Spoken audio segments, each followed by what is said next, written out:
Hi YouTube family, welcome back to my channel. My name is Giovanni and today we're going to talk about weight loss surgery.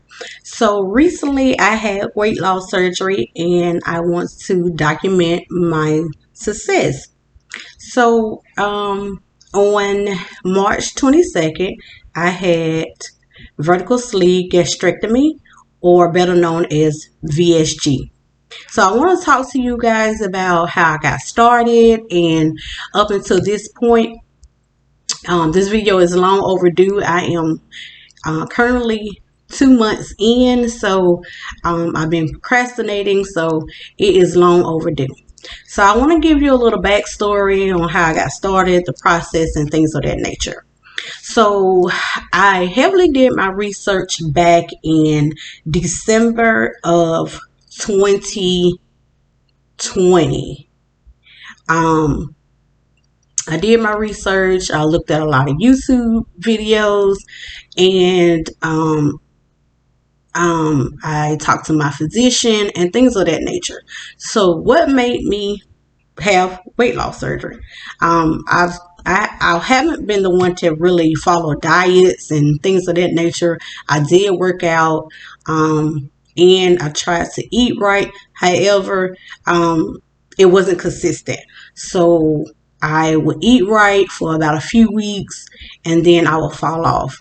Then I would exercise for a couple of months and then I would fall off. So I wasn't consistent in keeping myself up, doing the right things that I need to do. So, like I said, I heavily researched back in December of 2020. Of course, we were still in the pandemic. And by that time, when I really did my heavy research, elective surgery was kind of put on the back burner. So at, at the time of my research, I talked to my physician, my primary care physician, and he recommended a person that he recommends his patients to. I did look into that physician. However, that physician did not have any success stories on his channel. On his webpage. There were no photos on his webpage or anything like that. So I just wasn't comfortable going to that physician. Now, I also looked in areas, other physicians in my area. I am from Alabama, so I looked at physicians in my area. So I ultimately decided to go with Alabama Weight Loss Surgery, which is located in Birmingham, Alabama. Now, before we jump to that part, of course, I had to make sure my insurance was covered the procedure, and of course they did. I have TRICARE through my husband, and I looked into that first to make sure that my insurance covered that particular procedure. One of the insurance requirements was a couple of the requirements was from the insurance that my BMI had to be at a certain level, which I think was, if I'm not mistaken, had to be over 25, and I had to have a core mobility, which a core mobility is between high blood pressure, diabetes, things of that nature. So at the time I had high blood pressure and my BMI was way past 25.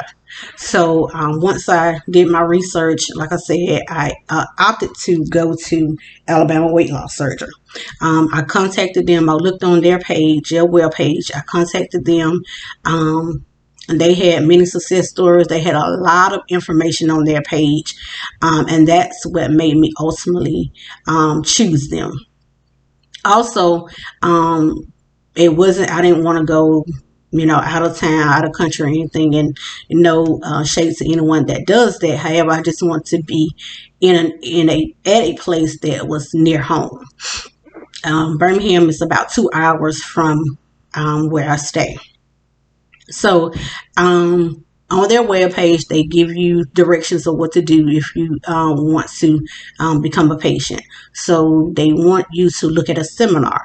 So once you look at the seminar, it's about 20 minutes long. It gives you information on the procedures that they offer. They offer the gastric sleeve, the duodenal switch, and the gastric bypass.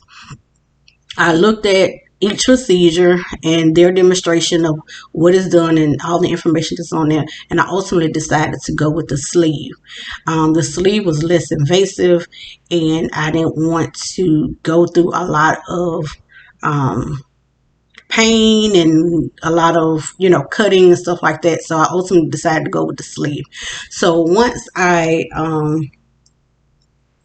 I looked at the seminar, they will give you a call. So I think I received a call maybe a week or two later. So once I received a call, someone from their office called me and they set up an appointment. My appointment was March 21st of 2021. Yes, March 21st of 2021. So I went there with a friend, and I spoke with the physician, the surgeon, and he explained to me everything that I needed to do and things of that nature, and had gave room for questions and concerns that I had. So once I seen him, I then in turn seen his patient advocate. The patient advocate put together a packet of things that I needed to do as a patient prior to surgery. So that's what I did. So once I left that appointment, I had to get labs, and they had a lab office right across the hall. So I went and had my labs drawn and things of that nature. So once I had my labs drawn, if my labs were off or anything like that, I was to receive a call. I never received a call, so I'm assuming my labs was okay. So once I did that, I had to see my physician.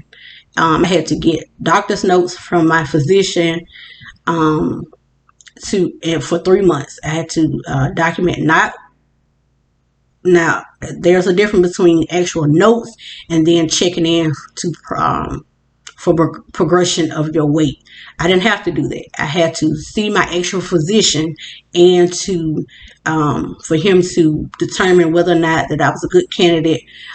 He had to write a note basically stating that I was a good candidate, I was clear for surgery and things of that nature. So I also had to do an EKG on my heart, and to determine whether or not my heart was up to par or anything like that. So I see my physician. I didn't schedule to see my physician. I had an appointment to see my physician on March the 30th. However, I had I say an unfortunate, but I'm thankful to be here. I had a car accident on March 27th of 2021. So I had my first appointment with the VSG surgeon on March 21st, and then I had my car accident on March 29th, and I was supposed to see my physician to start the process on March the 30th.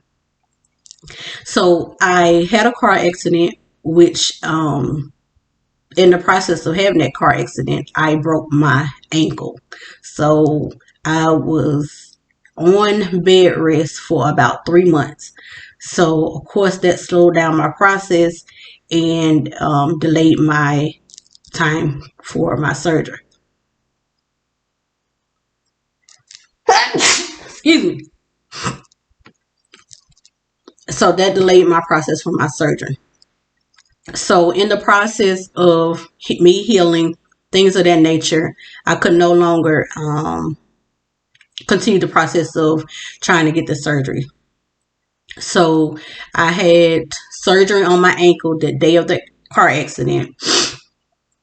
I was on my ankle was in a cast. I could not walk or anything like that. So I constantly had to see my orthopedic doctor for follow-ups and things of that nature. So I'm not going to go into a long story about that. So basically, I could not just fulfill my duties as to get myself together as far as the weight loss is concerned. So on or about June 20th or so, I was able to go start rehab, and I was on crutches, and I was able to start rehab. And once all of that was done and I was cleared from my orthopedic surgeon, I was good to go back to work and, just walk and go back to normal life. So I called my weight loss doctor. I called his office to let them know, like, hey, I am good to go. And she just told me, the patient advocate just told me to continue with the getting the notes and things of that nature. So I got I can't remember when I resumed going back to my regular physician to document my progress or lack thereof, because in my medical insurance, I had to have 3 failed attempts of trying to lose weight. So I can't remember when I went back to my doctor. I think it was sometime in August. I want to say August of 2021. So once that process was started back, resumed, I continued to see my doctor for 3 months. However, I had a little hiccup. Basically, I didn't have consecutive notes. So I had to see my primary physician twice, 2 other times after that, to have consecutive notes. I think I had a note maybe in June, and then maybe sometime in September, and they were kind of sporadic. So I had to have 3 consecutive notes. And once I had those notes, I turned it in to the weight loss physician. I turned that into his office, and it was just a waiting game. So once I turned in all my information, I was just patiently waiting for a call back for a date. So January of 2022, I received a call from the Alabama weight loss surgery stating that I was approved and when did I want to schedule my surgery. So I was excited, and at that time I was on lunch break, and I was coming back from lunch break, and I was just in the car, and she was letting me choose the date, and so I was just like real frantic, excited and scared all at the same time. But when I got to my destination, I pulled up the calendar, and I wanted to make it so that my child, I have a daughter, that she was on her spring break. So I chose a time that she was going to be on spring break, which the date was March the 22nd of 2022. So I set the date of March 22nd of 2022, and she told me the things that I needed to do. She sent me some information, and I also need to set up a nutritionist class, and that was going to be like the beginning of March. So March 2nd of 2022, I had a Zoom class to see the nutritionist and a dietitian. I'm sorry. Yes. No. See a nutritionist and a wellness advocate.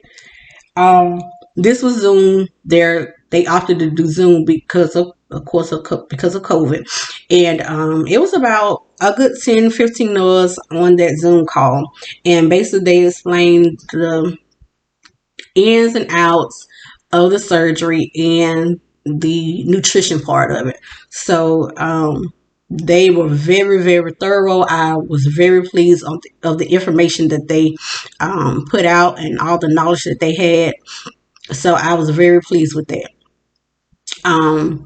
Once that Zoom was over, they informed you that you had to do um a 1 week liquid diet. So the liquid diet was going to be 1 week prior to your surgery. So my surgery was on the 22nd of March, and I opted to do I opted to do the liquid diet on March the 5th, which is on a Sunday, because in my mind, I want to start in the beginning of the week instead of that Tuesday.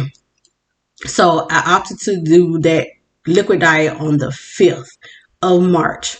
So the liquid diet consisted of protein shakes, jello, broth, soups, liquid soups, um, popsicles, and yogurt, and sugar-free or diet juices, and of course water.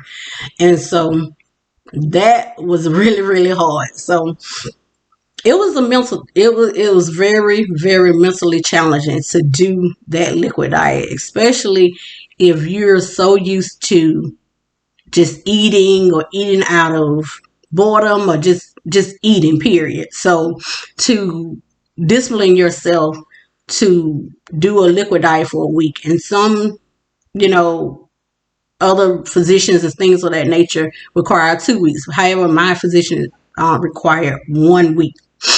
So I did that. I mastered it. I cheated once. And I'm going to say I cheated because I had some ice cream in the freezer that, I had for a while. And I didn't want it to go bad. So I was like, okay, technically, I wasn't supposed to start this to Tuesday, and I think I ate the ice cream on that first day of the diet, which was that Sunday. So technically, I didn't cheat, but I didn't want that to go to waste. So, but other than that, I seen it through, and that's really gonna make or break you if you can't be disciplined enough to do the liquid diet. I think that you're not disciplined enough to continue on with the journey of the weight loss. So after that, I had my pre-op diet. My pre-op diet, I'm sorry, pre-op appointment. Pre-op appointment. I had my pre-op appointment on March the 16th. And they do labs. They do another EKG. Of course, you get your weight. So at the time of let me back up a little bit. Prior to my liquid diet, I was 275 pounds. I am 5 feet even. Some say 4'11", but I am between 4'11" and 5 feet. So, and 275 pounds at the time prior to weight loss. At the time of my pre-op diet, pre-op appointment, I was looking at some notes here. Pre-op appointment, I was 267 pounds. So again, they do your labs, EKG, you talk to a nurse, they explain to you everything that's gonna be done, and sign some forms and take urine tests and things of that nature. So once I seen the pre-op, went to the pre-op in the hospital, then I had to go over to my surgeon's office, which is right in walking distance, and see him. So this was, another chance to ask questions and him to go over things and stuff like that. So he was very kind, very patient, and went over and answered my concerns and things of that nature. So once that was over, my appointment was the next week, which my surgeon was the next week, which was March 22nd. I had to be there at 6:45 a.m. Like I said, I stayed about 2 hours away, so I opted for my husband and I to drive to Birmingham the night before and stay in a hotel. So we stayed in the hotel that was about 5 minutes away from the hospital. So the day of my surgery, I was very, very, very, very nervous, and it was it just pretty much, my fear just really took over me. I was really, really nervous. And the day of the surgery, I was 266 pounds. So they do take your weight. But I was really, really nervous. I never had so much fear of surgery. I've had, several surgeries between having a baby. I've had two children, one naturally, and I have a C-section with my daughter, which is my youngest child. And then I had my tubes tied in November. And of course, my unexpected surgery with my ankle for my car accident. But this was the nervous I've ever been with a surgery. So again, they go through, let me back up, I'm sorry. When I had my pre-op diet, I don't know why I keep saying pre-op diet, I'm sorry. When I had my pre-op appointment, after they did labs and stuff, I got a call back from the nurse on my way back home, and she stated that my potassium was low. And she said the reason that my potassium was low is because I am on two blood pressure medications. The main blood pressure medication, she told me that it depletes my potassium. So I had to take a potassium, I was prescribed a potassium pill. And then she told me to stop taking my current blood pressure medication, and she prescribed me another blood pressure medication. So when I got to the hospital on the day of the surgery, I had to have my potassium rechecked, and it was good. So prior to that, I didn't pack. As far as packing things, I didn't pack a whole lot. I packed what I was going to wear to the hospital. I packed like shower shoes, earphones, chapstick, of course your basic toiletries, your toothbrush, stuff like that. And I didn't pack a whole lot because I just didn't want to be tied down to all of that. And then I packed a dress, just a slip dress, something that's easy to slip on for me to go home. So I wouldn't, if you're considering weight loss surgery, I wouldn't pack a lot of stuff. Half of that stuff you're not going to even use or even be up to using. So of course I had my phone, my charger, earphones, which I didn't even use, and like I said, it's something that I wore to the hospital and something, leaving from the hospital. But again, going back to upon arrival, of course, I had to sign a lot of paperwork and, stuff like that. They did a lot. My labs again, I checked my potassium, and my potassium was good. Talked to the surgeon prior to being wheeled back. I did talk to the anesthesiologist, and he explained everything. And in about 5 or 6 minutes, I want to say my surgeon, or that I can remember, the anesthesiologist came in about between 8 or 8:30 that morning, and I think I was out of surgery maybe like between 12 and 1. I'm not really sure, but it wasn't long at all. So when I woke up, my chest was hurting. And the reason your chest is hurting is because they pump you with gas. It's not like gas, that passing gas. It's like they pump you with gas. So your chest is hurting, things of that nature. When you wake up, of course, you got the nurses poking and prodding you and things of that nature. And my surgeon came in. He said I did very well. There were no complications at all. And so, I'm, half in, half out, things of that. So, of course, they ask you how you feeling and all that, and they want you to go ahead and drink something. I mean, there's no time to play around. They're not playing. So they want you to, drink your fluids and, eat something. They give you your liquid your water in medicine cups. So they line up about 5 or 6 medicine cups, and they want you to continue to drink that throughout the day and the night and things and stuff like that. So I drunk what I could. I can't remember, how much as far as like ounces is concerned, but I drank what I could. And they want you to get up and walk. So there's no resting. There's no resting. So I got up and walked. They want you to walk that gas pains down. Also to walk so you won't have blood clots. So I got up and walked. Me and my husband, we walked down the hall, and as much as I didn't want to, I walked. I was still sleepy and stuff like that from the medicine that I was on. I didn't feel nauseous. Like the gas pains was minimum. I didn't feel any pain in my stomach. I had about 5 incisions on my stomach, but it didn't bother me.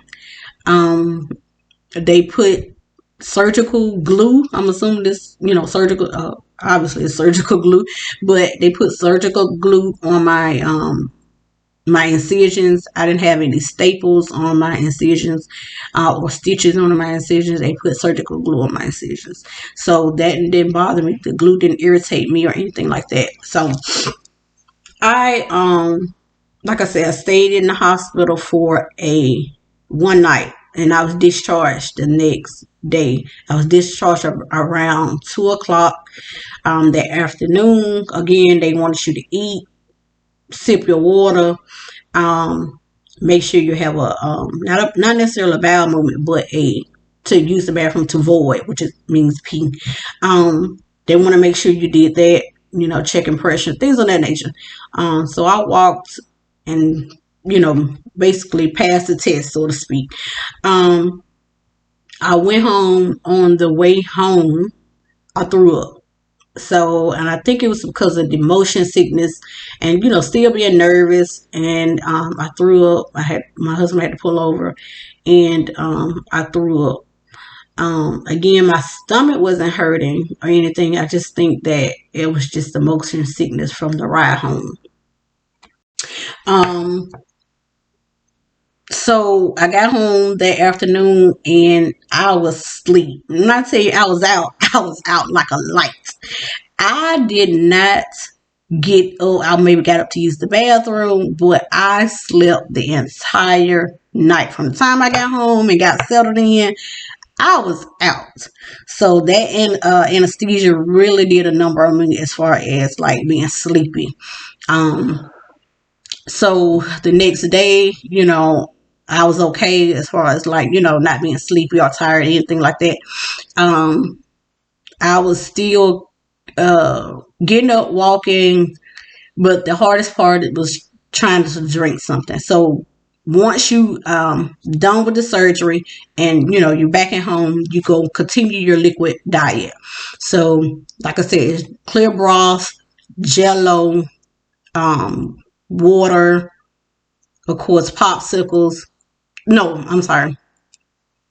It's a clear diet. So nothing, nothing red or nothing so like that, but it's going to be a clear diet. So, just the broth, and I could not stomach those broths. It was so nasty, like beef broth.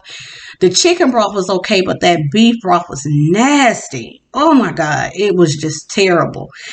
But of course, I had to get it down. They give you a lot of medicines for nausea. They give you medicine for blood clots. They give you medicine for ulcers. So they give you, send you back, of course, in pain medicine.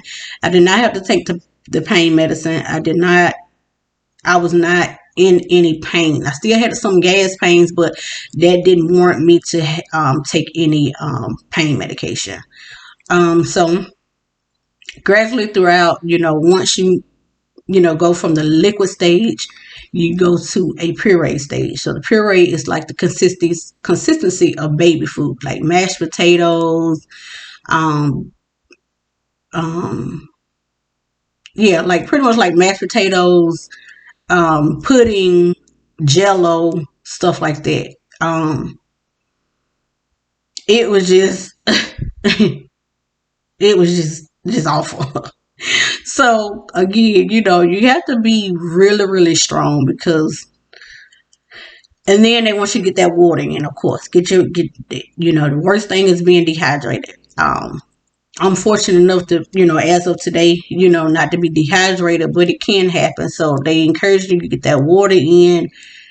Just sip, sip, sip. If you have to put a timer on, a reminder to have you sip. So you can't you only can take in a small amount. So if you try to force yourself to take in more, because our mind is conditioned to be one way, so you have to retrain our mind.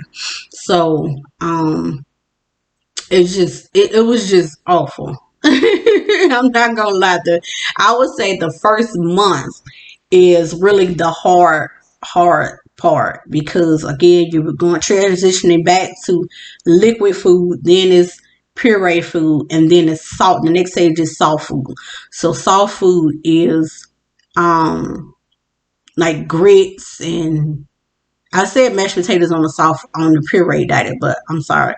But soft food is just like mashed potatoes, grits, again, still like, like refried beans, stuff like that. They gave us a lot of information. They gave me a lot of information as far as what you can eat, what to avoid, things like that. So I was very, very grateful of having a lot of information so I can rely on it just in case I didn't know where to go or what to eat or what to do. So they rely, of course, you could call the nutritionist or the doctor if you have issues, but they gave you a lot of pamphlets and booklets and stuff, a lot of information that you can rely on just in case that you didn't understand, the next step or the next process. So I know I'm probably leaving a lot of stuff out, so just bear with me. I do want to go back and say, as far as medicine's concerned, prior to the surgery, I think maybe probably about a month prior to surgery, they wanted you to take two medicines. One medicine was a B1, which is thiamine, and the other one was a B12. The B12, they wanted it to be a dissolvable tablet, so you had to put it on your tongue and so it quickly dissolved. So I do want to notate that was two medicines that I had to take. So once after the surgery, I had to continue to take those medicines. So they provided you other medicines that I had to take, which is a multivitamin and a calcium citrate. They had links to these medicines. One is a bariatric fusion brand, and the other one is a bariatric advantage brand. And they had links and stuff, and they provided links, and they gave us discount codes. It was like maybe 20% off. So that was really good, because those medicines are very essential. Those vitamins are very essential, and that's going to be a lifelong thing.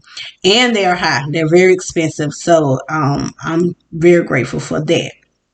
Once I progressed to the next stage, which was, like I said, soft food, and then semi-regular food, they, semi-regular, like, again, still incorporating like grits and mashed potatoes and soft meat like tuna, salmon, chicken, like not ground chicken, but like chicken salad, stuff like that.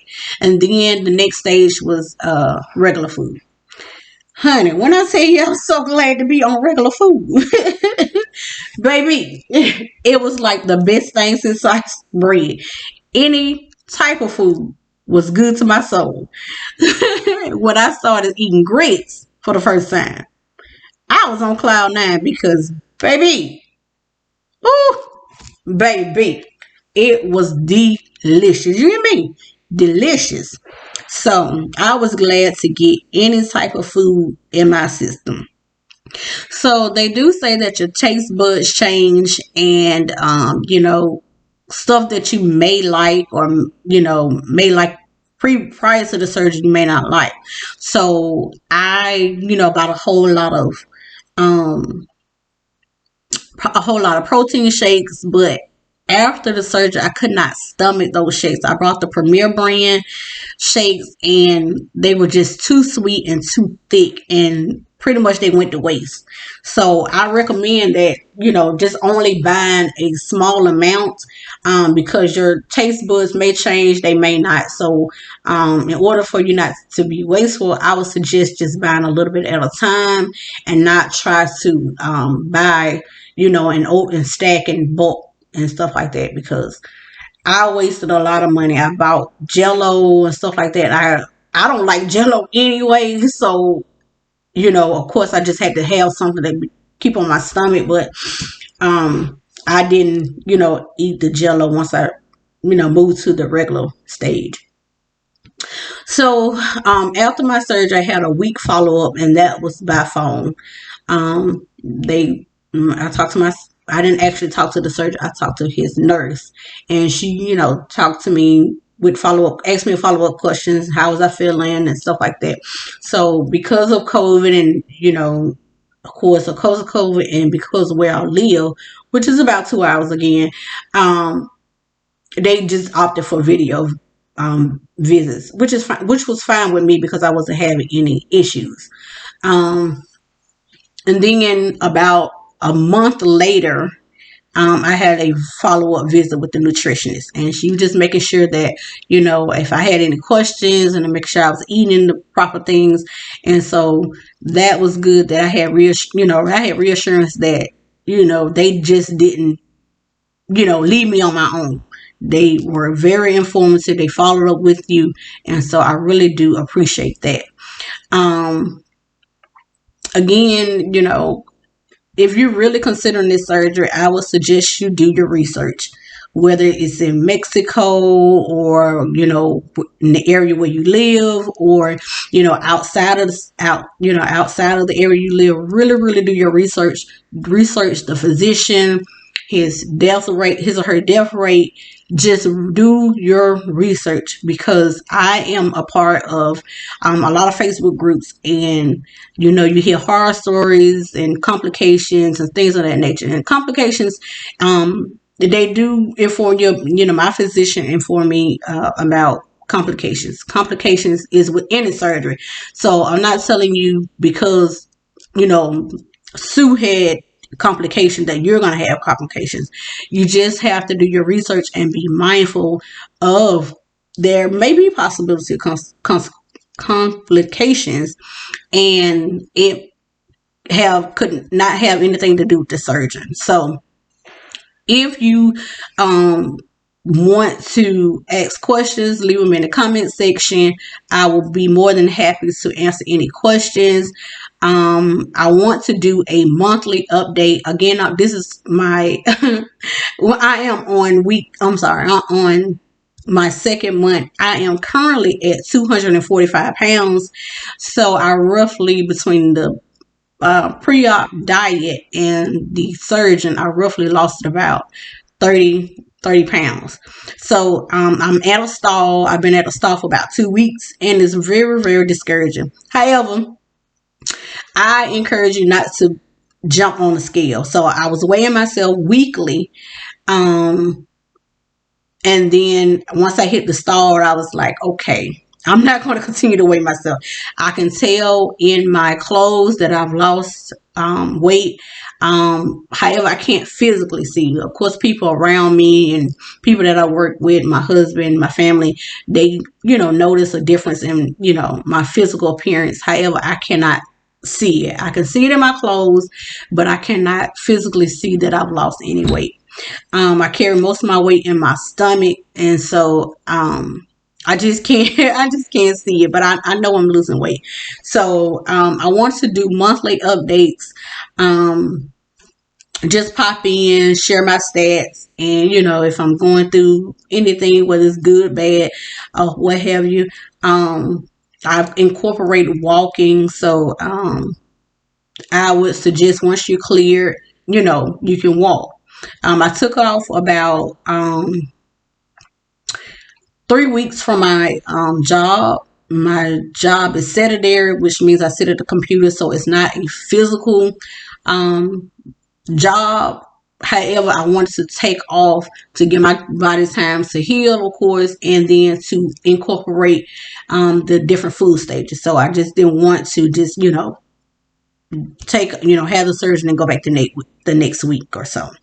So, again, if you have any questions, leave them in the comment section. I'll be more than happy to answer your questions. Be sure to like this video, comment, and subscribe. And I will see you in the next video. Peace.